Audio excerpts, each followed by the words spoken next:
Hey friends, good morning. Miss Shannon here, and welcome to PJ Sunday School, where we get to study our Bibles together in our PJs. I'm so glad I get to be here with you this morning. Today, I brought a game for us to try to play. It's one of my favorite board game type games. It's called Mad Gab. And I think the secret to Mad Gab is being a good listener. So even if you are not a good reader, you can be the good listener when you play this game. So the key is to read these words. They make zero sense in and of themselves, but if you put them all together, it should form like a familiar word or phrase that you've heard before. So let's give it a shot. Here we go. Let's read these words that make zero sense together. Ready? Her, she, scanned, he, par. Her, she, scanned, he, par. Her, she, scanned, he, par. Hershey scanned he par. Hershey scanned he par. A Hershey's candy bar. Did you hear it too? Okay, let's try it again. Here we go. When, nigh, then, cove, few. When, nigh, then, cove, few. When, nigh, then, cove, few. When, high, then, cove, few. When I think of you.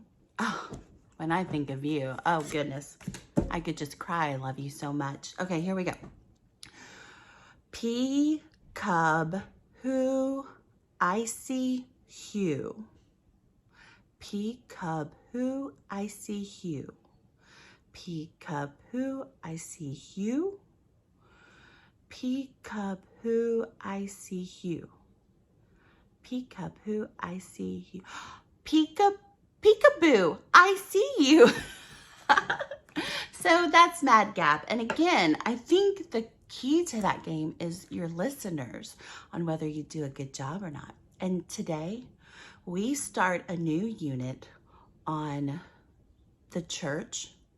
And what is the church supposed to do or be? Now that the church is formed, remember we've been talking about Paul all of last month and how the church grew and grew and grew. And because these men and women did not keep the good news of Jesus to themselves, even in difficult times, they shared. And that's why we know about Jesus today. And that good news is still being shared all around the world. And God has given us the gift of the church. And so what is the church supposed to do? Well, our first lesson today is listen. To be a listener. To listen and learn from God. So if you have your Bibles, grab them. If you don't, feel free to press pause and run and go get them, because today we're going to be in the book of 1 Samuel. We're going back to the Old Testament, Genesis, Exodus, Leviticus, Numbers, Deuteronomy, Joshua, Judges, Ruth, 1 Samuel is where we are today. And 1 Samuel, if you remember, Samuel's mom's name was Hannah. And Hannah did not have any children, and she was really sad. She really wanted a child, and she cried out to the Lord and cried out to the Lord. And God heard her cries and gave her a son. And she had made a vow, if you give me a son, I will give him back to you, and he will serve you all of his days. That is exactly what happened. When Samuel was a little boy, she took him to the Tabernacle. The church for the Jewish people at that time was the Tabernacle. And the prophet there was named Eli. And Hannah left this most precious gift, her son, with Eli at the church, just as she promised. And now Eli is living with Samuel at the Tabernacle. And that is where our story begins today in 1 Samuel chapter 3. You'll see here that in the first verse of Samuel 3, that prophetic visions at that time were not common. Eli was a prophet. He was the kind of like the mouthpiece for God. He spoke the truth that God shared with him with the people. And it's kind of, Pastor Frank is our preacher. He stands up and proclaims God's truth. It's kind of like that. Eli was their preacher, their prophet. Eli heard from God, and Eli spoke the truth, but that had been rare. And now Samuel is living with Eli there in the tabernacle, and Eli is resting, and he's sleeping there lying, and he hears his name, Samuel. Well, Samuel thinks Eli's calling for him. So he runs out and says, "Here I am, Eli. Did you call me?" And Eli's like, "No, I didn't call you. You can go back and lay down." And once again, Samuel hears his name, Samuel. So Samuel runs up thinking it's Eli calling him, and he says, "Here I am. You called me?" And Eli says, "Nope, I didn't call you. Go and lay back down." Okay, so the third time he hears Samuel, and he runs out to Eli and says, "Here I am. You called me." It's not Eli at all that's calling his name. Do you see it there in chapter 3? Who is calling Samuel's name? Look at chapter 3, verse 4. The Lord called Samuel. God is saying, "Samuel, Samuel, I'm here, I'm here." And Samuel's never heard the voice of God before, so he thinks it's Eli. Of course, that makes way more sense, right, to a little boy. And finally, it clicks with Eli.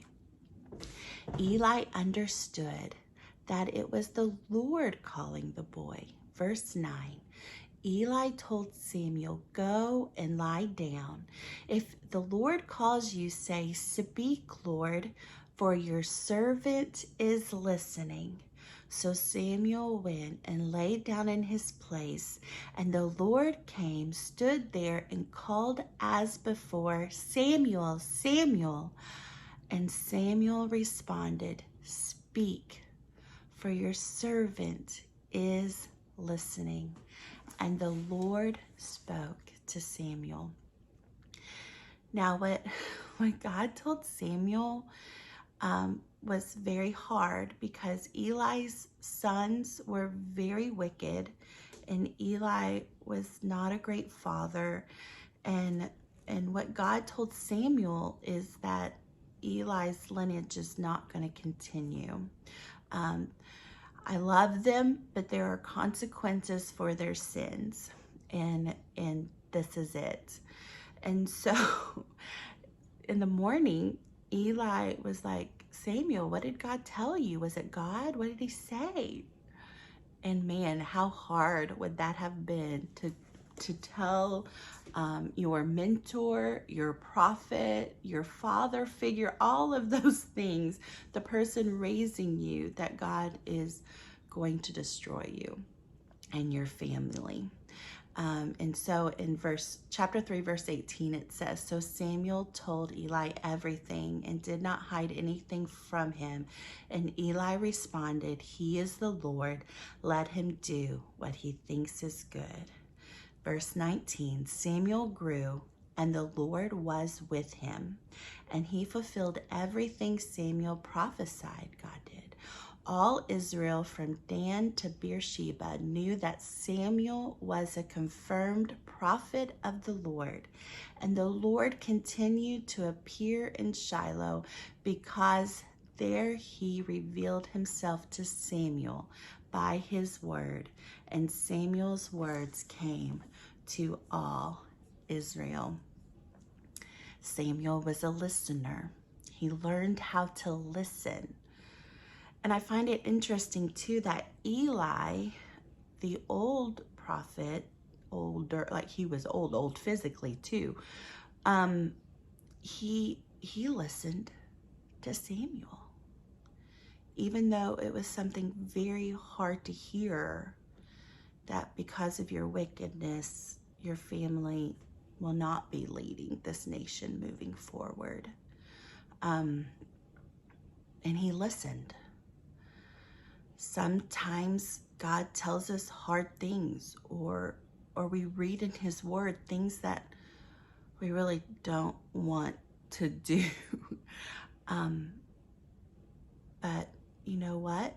God has called us to listen and to do what he has asked us to do. Friends, you may have never heard the voice of God like Samuel heard God's voice. I have heard God speak to my heart, but I've never heard like an audible voice, as if someone were calling my name from the other room. But what I do know is that God has given us his word. He has given us his spirit. He has given us his teachers and preachers. He's given us our parents to speak truth into us. He's given us a lot of ways that we can hear him. But if we only live in a really loud world and never take time to be still and quiet, and to be able to say, "Speak, Lord, for your servant is listening," like Samuel did, we may never hear from God because we're too loud. It takes time to be still, to read the Bible, but then also to pause and listen and think what God might be trying to say to you.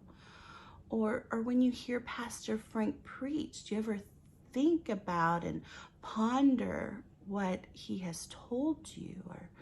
Or when you're in your bed at night quiet, like Samuel was in our story today, do you ever just talk to God and clear your mind and listen?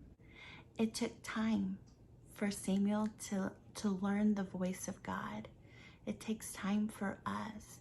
And I'm so thankful for the Elis in our life that point out God's voice to us, his truth. I'm so thankful for our pastors and our teachers and our parents and how they teach us to hear God's voice. So I pray this week that you would be a good listener to those that try to teach you truth, but also in the quietness as you learn to hear God's voice.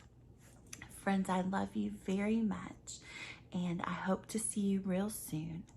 And until then, I'll see you next week at PJ Sunday School. Bye-bye.